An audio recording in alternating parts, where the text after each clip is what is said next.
কথা বলেন না কেন? দুনিয়া কারে থাকতে দিছে বেটা? সাদ্দাত কই? নমরুদ কই? ফেরাউন কই? কারুন কই? পৃথিবীর জালেমরা কই? সম্পদের লুভিরা কই? দুনিয়াদাররা কই? বলো মিয়া, বলো কই? কেউ টিকছে দুনিয়া? কেউ টিকছে? আমরা কিতাবে পড়ছি ভারতের দিল্লির এক বাদশাহ ছিল শের শাহ। শের শাহ 40 বছর একটানা যুদ্ধ করছে এই রাজত্বের জন্য, দিল্লির রাজত্বের জন্য। ওনার বয়স যখন 65, তখন উনি দিল্লির বাদশাহী পুরা পাইছে। সেদিন পাওয়ার পরে একদিন আফসুস করে বলতেছে, হায় দুনিয়া, তুই আমারে যখন ধরা দিলি তখন আমার কবরে যাওয়ার সময় হয়ে গেল। মানে আজ 40 বছর মেহনত কইরা দুনিয়া যখন বাদশাহী নিলাম, তখন আমার কি শুরু হয়ে গেল? কবরে যাওয়ার টাইম। দুর্বল হয়ে গেলাম তখন। দুনিয়া মনি, দুনিয়া বড় ধোকা দেয়। সব গুছাইয়া দুনিয়ারে সাজাইবার পরেও, সব ক্লিয়ার হবার পরেও, এ বাড়ি দাড়ি বিল্ডিং টিল্ডিং এর কাম সব গুছাইয়া সারলে আমার বড় ভাইয়ের বিবি, আমার বড় ভাই আলহাজ হযরত মাওলানা মাহবুবুর রহমান আশরাফি, তার বিবি আমার বড় ভাবি, মায়ের মতো যিনি আমগরে আদর করছিলেন, নতুন বিল্ডিং করছে, অনেক কষ্ট করে কোনো রকমের রুমডি ঠিকঠাক করে উঠছে। এরপরে আপনার বুধবার দিন নতুন ঘরের বাজার করছে, চাল ডাল তেল সব কিনা, চালগুলো সব ড্রামের মধ্যে পড়ছে, তরকারি ফ্রিজে কুইটা রাখছে। বৃহস্পতিবার দিন স্ট্রোক করছে, শুক্রবার দিন জুমার নামাজের সময় কবরে চলে গেছে।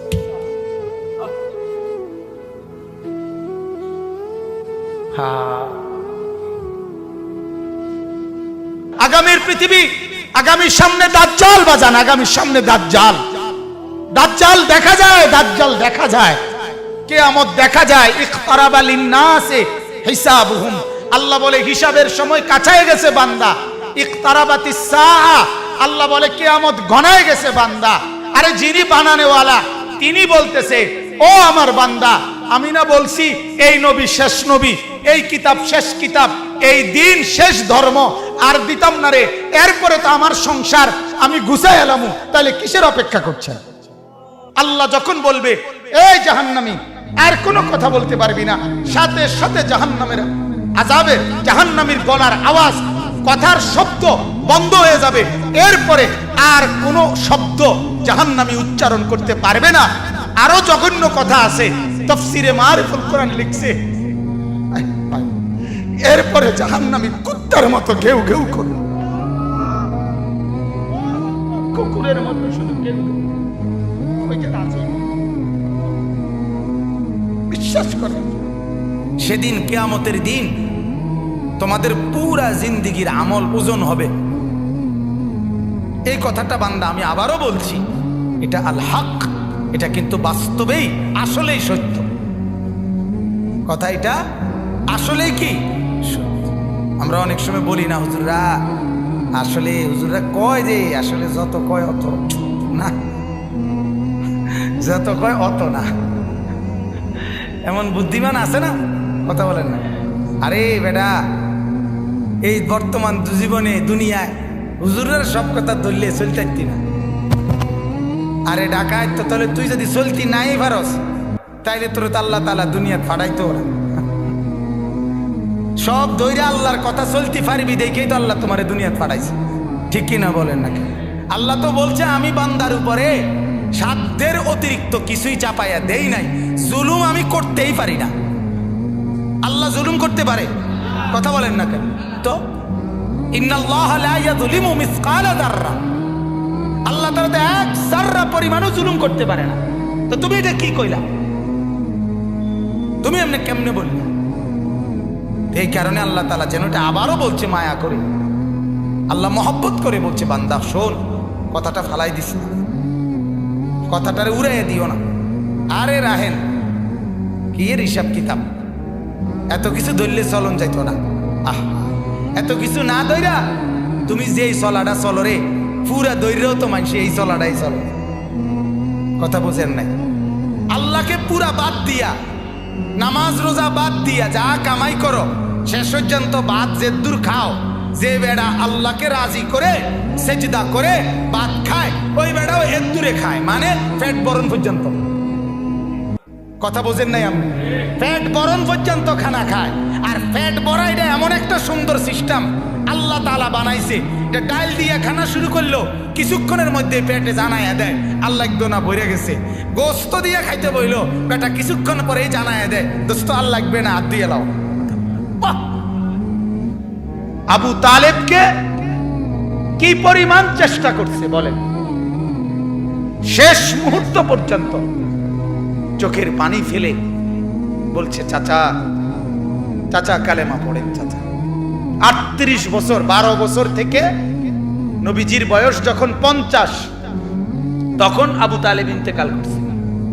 12 বছর বয়সে আব্দুল মুত্তালিব নবীজির দাদা নবীজিকে আবু তালেবের হাতে তুলে দিয়েছে, বলছে আমার এই নাতি মুহাম্মদ, তার বাবা নাই, তোমার হাতে তুলে দিয়ে গেলাম, তুমি মৃত্যু পর্যন্ত তারে আশ্রয় দিও, পাহারা দিও, তার অভিভাবক হিসাবে থাইকো। বাপে মানে দাদা, নবীজির দাদা বলে গেছিল। সেই 12 বছর বয়স থেকে 38 বছর একটানা মানে 50, নবীজির বয়স যখন 50 তখন আবু তালেব ইন্তেকাল করছে। 38টা বছর একটানা যে নবীজির পাশে ছিল, আল্লাহ নবী সাল্লাল্লাহু আলাইহি সাল্লামের কি পরিমাণ খেদমত করছে, এই লোক সেবা করছে, আশ্রয় দিছে, অভিভাবক হিসাবে পাহারাদারি দিছে, নজরদারি রাখছে। মক্কার কুরাইশরা চূড়ান্ত ভাবে রাসূলুল্লাহ সাল্লাল্লাহু আলাইহি সাল্লামকে চূড়ান্ত ভাবে কোনোদিন হত্যা করার সিদ্ধান্ত আবু তালেব থাকাকালীন নিতে পারে নাই। শুধু আবু তালেবের প্রভাব প্রতিপত্তির কারণে, আবু তালেব বড় নেতা ছিল এই কারণে, কিন্তু রাসূলুল্লাহ সাল্লাল্লাহু আলাইহি সাল্লাম সেই চাচার বিনিময়ে এই পরিমাণ চেষ্টা করছে যে চাচা আজ এতটা বছর আপনি আমার পাশে, আপনি কালেমাটা পড়েন চাচা। আবু তালেব বলছে না ভাতিজা, বংশের মুখে চুনকালি মাখতে পারুন না, বংশের কাছে বেইজ্জতি হব, সমাজের কাছে ঘৃণিত হয়ে যাব, আমার নেতৃত্ব থাকবে না, মৃত্যুর পরেও আমি স্মরণীয় নেতা হতে চাই, মৃত্যুর পরে অর্থাৎ কুরাইশের নেতাই থাকতে চাই। নাউজুবিল্লাহ। আল্লাহ নবী সাল্লাল্লাহু আলাইহি সাল্লাম তখন বলছে চাচা এক কাজ করেন, তাইলে কানে কানে বলেন, কানে কানে কালেমাটা কানে কানে শুনান। আমি কসম করছি আমি হায়াত থাকাকালীন জগতের কাউরে কোনোদিন বলবো না আপনি যে ঈমান আনছেন, শুধু হাসরের মাঠে আমার আল্লাহর সামনে সাক্ষী দেব আমার চাচা ঈমানদার ছিলেন। এতদূর সুযোগ দেন, এতদূর সুযোগ। আবু তালেব বলছে না ভাতিজা, জানাজানি হয়ে যাবে, গোপনে বললেও জানাজানি হয়ে যাবে, বলবো না। সর্বশেষ আল্লাহ নবী সাল্লাল্লাহু আলাইহি সাল্লাম অঝরে চোখের পানি ছেড়ে দিছে, কাঁদতে কাঁদতে বলছেন চাচা আপনি যদি ঈমান হারা হয়ে কবরে যান, আপনার কবরে আযাব হবে, আপনার জাহান্নামে আযাব হবে, আর আমি ভাতিজা মুহাম্মদ সেটা কেমনে সহ্য করুন চাচা? আপনি আগুনে জ্বলবেন, আমি এটা মেনে নেব কেমনে, মনটারে বুঝাই কেমনে চাচা? এই জন্য না এত বেশি আহাজারি করতেছি চাচা, আপনি পড়েন না কালেমা। আবু তালেব তখন বলছে আন-নারু খায়রুম মিনাল আর। নাউজুবিল্লাহ। আবু তালেব বলছে মুহাম্মদ, সমাজের কাছে বেইজ্জতি হওয়া এটার চাইতে আগুনে জ্বলা এটা ভালো। আন-নারু খায়রুম মিনাল আর। সমাজের কাছে আর মানে লজ্জিত, লজ্জিত হওয়ার চাইতে জাহান্নামের আগুনে জ্বলবো এটা ভালো। আবু তালেব বলল মুহাম্মদ জাহান্নামের আগুনে প্রয়োজনে জ্বলবো, কিন্তু বেইজ্জতি হইতে দিতাম না। কার কাছে? সমাজের কাছে। কার কাছে বলেন না?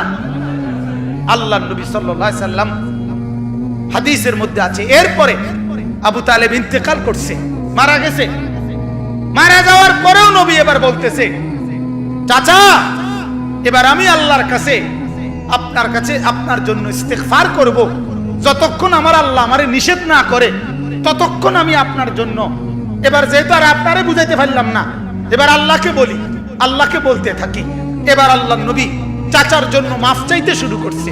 ঠিক তখন ওই নূহ আলাইহিস সালামের মতো আল্লাহ তাআলা আমাদের নবীকেও নিষেধ করছে, মা কানা লিন নাবিয়্যি ওয়াল্লাযীনা আমানু আন ইস্তাগফিরু লিল মুশরিকিন ওয়ালাউ কানু উলি কুরবা বা'দা ইয তাবায়্যানা লাহুম আন্নাহুম মিন আসহাবিল জাহিম। আল্লাহ বলেন, নবী আপনার জন্য উচিত হবে না, কোন ঈমানদারের জন্য উচিত হবে না, তার সবচেয়ে নিকটতম জন যদি কুফরি অবস্থায় মুশরিক অবস্থায় মৃত্যুবরণ করে, তার জন্য আমার কাছে মাফ চাওয়া এটা আপনি এবং আপনার ঈমানদার অনুসারী কারো জন্য জায়েজ নাই, অনুমতি নাই। এরপরে নবী থামছে। আমার বলার উদ্দেশ্য হলো ফিকির, বুঝছেন? আমার কথা হলো যে দরদটা কি পরিমাণ ছিল, কথা বুঝছে? আল্লাহ থামানো পর্যন্ত উনি শুধু বলতেই থাকছে, বলতেই থাকছে। হাদিসের মধ্যে আছে, বাপ আল্লাহর নবী বলছে, যখনই জমিনে কোনো বান্দা নাফরমানি করে তখন ওই জমিনের ওই বান্দার পায়ের নিচের মাটিটা, জমিনটা আল্লাহর কাছে আবেদন করে, আল্লাহ আল্লাহ আমার একটু সুযোগ দাও, আমি একটা শুধু গড় দেমু, আমার নিচের মাটিটা উপরে উঠামু, উপরের মাটি নিচে নামামু, শুধু ওই লোকটা যেরকম বিছনায় এপাশ ওপাশ করে আমি আমার জমিনটাকে একটু এপাশ ওপাশ করবো, আমার নিচের মাটি তুলবো, উপরের মাটি নিচে নামাবো, আল্লাহ এরে নিয়া আমি শুধু একটা উল্টানি দিতে চাই, তুমি আমার অনুমতি দাও।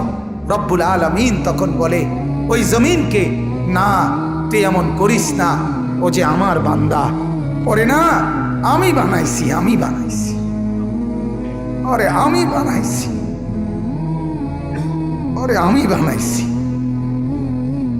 এই জমিন আমি কায়নাত আমার হুকুম দিয়ে বানাইছি, আর ওরে আমি হাত দিয়ে বানাইছি, আমার হাতে বানাইছি, আর নাক আমি লাগাইছি, আর চোখ আমি লাগিয়েছি, আর কান আমি লাগিয়েছি, আর হাত আমি লাগাইছি। আরে আমি সেই মাওলা, যে মাওলা কুন বললে ফায়াকুন, যে মাওলা ভ বললে হয়ে যায়। ওরে বানাইতে এভাবে করি নাই, 9 মাস পরে আর মায়ের পেটে রাইখা আমি নিজের হাতে ড্রয়িং করছি, নিজের হাতে। একবার নাক লাগাইয়া 100 বার দেখছি, ঠিক মতো হয়েছিনি। একবার চোখ লাগাইয়া কুটিবার দেখছি, ঠিক মতো হয়েছিনি। এইভাবে 9 মাস আমি তারে যত্ন করে সাজিয়ে, সুম্মা আনশানাহু খালকান আখার, আমি তার এক মানুষ বানিয়ে এরপরে মায়ের পেট থেকে আমি বের করেছি। যাকে আমি এত যত্ন করে বানাইছি রে, তারে এত অল্পতে কেমনে মেরে ফেলি? না তুই একটু ক্ষান্ত হ, দেখি না ও তওবা করে কিনা, ও ফিরে আসে কিনা, দেখি না। পাকিস্তানের হযরত মাওলানা সৈয়দ আব্দুল মজিদ নদীম সাহেব রহমতুল্লাহ আলাইহি বলতেন যে এক ভেগে যাওয়া সন্তান মাকে ত্যাগ করে, বাবাকে ত্যাগ করে যেই সন্তান চলে গেছিল, 4 বছর পরে 10 বছর পরে 10 বছর পরে সেই সন্তান যদি মার কাছে ফিরে আসে আর চোখের পানি ছেড়ে দিয়া বলে, মা মাফ করে দাও, আমি ভুল করে ফেলছি, সৈয়দ আব্দুল মজিদ নদীম সাহেব বলতেন যে ওই মা ওই সন্তানকে মাফ করতে যদ্দূর দেরি করবে, 90 বছরের ভেগে যাওয়া বান্দা আল্লাহর নাফরমানি করার পরেও 90 বছর পরে যদি একত্রে একদিন এক রাত গভীরে আল্লাহর কাছে চোখের পানি একবার ছেড়ে দেয়, আল্লাহ তাআলা ওই মার আগে রব্বুল আলামিন তাকে মাফ করে দিন। এমন যিনি, তার নাম আল্লাহ। যুবক তুই তোকে চিনলি না, হায় হায়, তামসাটাকে জিন্দেগি মনে করলাম।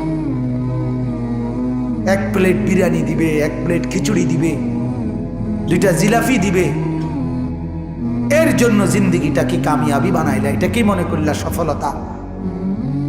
কিছুক্ষণ মোবাইল চালাইলা, কিছুক্ষণ মেয়ে দেখলা, ছবি দেখলা, নাটক দেখলা, নাচ দেখলা, আর কিছুক্ষণ ঘুমিয়ে রইলা, এটাকেই জিন্দেগি মনে করলা।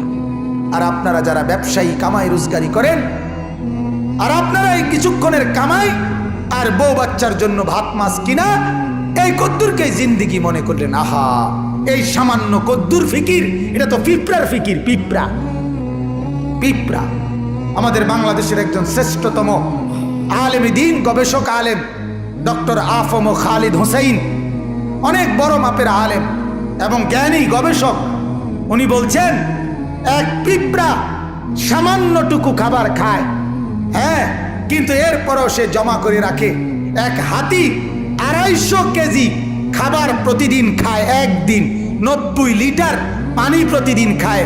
উনি বলছেন কিন্তু কোনোদিন হাতি সে পরবর্তী বেলার খাবার কান্দে কইরা তার কাছে নিয়ে আসে না। সে এরপরে প্রতিদিন মাওলার উপরে তাওয়াক্কুল করে থাকে। রব্বুল আলামিন 250 কেজি খাবার প্রতিদিন তার কাছে পৌঁছায় দেয়। হযরত বলেন এক সাগরের তিমি এক লোকমায় যেই খাবার খায়, এক লোকমা 200 শক্ত সামর্থ্য জোয়ান যুবক গোস্ত ভাত খাইয়া একবারে যা খাবে, এই সাগরের তিমি এক লোকমায় তার চাইতে বেশি খাবার খায়। সাগরে কত লক্ষ তিমি, কি পরিমাণ খাবার মালিক সরবরাহ করতেছে। তাইলে তুমি কেন এত পেরেশান হইয়া গেলা? তুমি কেন পেরেশান হয়ে গেল? ছেলেটাকেও কামে লাগাই দিলা, মেয়েটাকেও কামে লাগাই দিলা, ফুতের বউরও কামে লাগাই দিলা, নিজেও কামে লাগাই দিলা। কেউ কাউরে জিজ্ঞাসা করো না, কিরে বাবা তোমার নামাজ পড়ো না কেন? স্বামী স্ত্রীকে বলে না, স্ত্রী স্বামীকে বলে না, বাবা মা সন্তানকে বলে না, সন্তানাদি বাবা মার ফিকির করে না, কারো কোনো ফিকির আখিরাতের নাই। এতগুলো মানুষ মিললে এই ভাত এক লোকমা, ছি ছি ছি ছি। অথচ রব্বুল আলামিন যেটা বললেন যে আমি একমাত্র মুখাপেক্ষী, আমার কাছে সবকিছু মজুদ আছে। তুই বান্দা চাইলে তুই একজন না, লাউ আন্না আউয়ালাকুম ওয়া আখিরাকুম ওয়া ইনসাকুম ওয়া জিন্নাকুম ওয়া যুকুরাকুম ওয়া উনুসাকুম, আল্লাহ বলে তোদের প্রথম ব্যক্তি, শেষ ব্যক্তি, পৃথিবীর শুরু এবং শেষ সব লোক যদি একত্রিত হয়, পুরুষরাও নারীরাও ছোটরাও বড়রাও মানুষরাও জিনরাও যদি একই মাঠে জমা হয়ে আমার কাছে যার যা লাগবে তা চায়, আল্লাহ বলেন লা আতাইতু কুল্লা ওয়াহিদিন মাসআলাতাহু, সবার চাওয়া আমি ওইখানে রাখকেই পূরণ করে দেব। মা নাফিদাত মিন খাজাইনি শাইউন, আমার ভান্ডার থেকে এক ফোঁটাও কমবে না। এমন যিনি তিনি আল্লাহ। তাকে ছেড়ে কোথায় দৌড়াচ্ছেন? আল্লাহকে ছেড়ে কোথায় যাচ্ছেন? আল্লাহকে ছেড়ে কোথায় গেলেন? যুবক, আল্লাহকে ছেড়ে কোথায় গেলা? নামাজ না পড়ে নর্তকী দেখে লাভ কি হয়েছে এ পর্যন্ত বলো না একবার। ওই মাদেরকে বলো না, মা এই পর্যন্ত বেপর্দা হয়ে যত মহিলা পুরুষকে দেখাইলা, মা কে তোমারে কয় টাকা চাঁদা দিছে এ পর্যন্ত? 2টা পয়সা তোমারে কোনোদিন দিছিনি, চাইয়া না গেল যা। কথা বোঝেন নাই? তোমারও তো দেখে গেল, কিন্তু দ্বিতীয় পয়সা তো দিল না। কি পাইলা? পাইলাটা কি দুনিয়ায়? অবুঝ মানুষ বুঝতে চায় না, অবুঝ সন্তান বুঝতে চায় না। তার সমস্ত দুশ্মনী নামাজের লগে, তার সমস্ত দুশ্মনী আল্লাহর সাথে। সে তার একটা বন্ধু, সামান্য একটা বন্ধু, তার এই সামান্য পরিচয়, তারও মন রক্ষা করতে সে রাজি, কিন্তু সে তার মালিকের মন রক্ষা করতে রাজি না। হায় হায় হায়, কি শক্ত পাষাণ। আল্লাহ আমাদেরকে বুঝ দান করেন। আল্লাহ আমাদেরকে, মহিউদ্দিন ভাই অগরে খাওয়াই এলাম না। ওই যে যারা শিক্ষার্থী আছে, ওই যে পিছনে যারা নিচে ওরা ডাক দিয়া বলে, ভাই তোমরা খানার লেগে যারা ঘুরতে আছো খাওয়াই এলাম এগরে যান। কোন ওরা এই শিক্ষার্থী আছে, এটাই আমাদের দেশের নিয়ম। আমরা গ্রামে একতে আপনার মানুষের বাড়ির থেকে খুঁজতো, তো তার লগে একটা ছোট ফোলা আসিল। ওই বাড়িওয়ালারা দেরি করলে হেঁটে হেঁটে পুতরে খোঁচা দিত, দিলে হেঁটে শিক্ষার দিয়ে উঠতো। তো আবার হেঁটেই কইতো, এই বেকুবের মতো শিক্ষার তার আইয়ের সাথেই হতো। কথা বোঝেন নাই?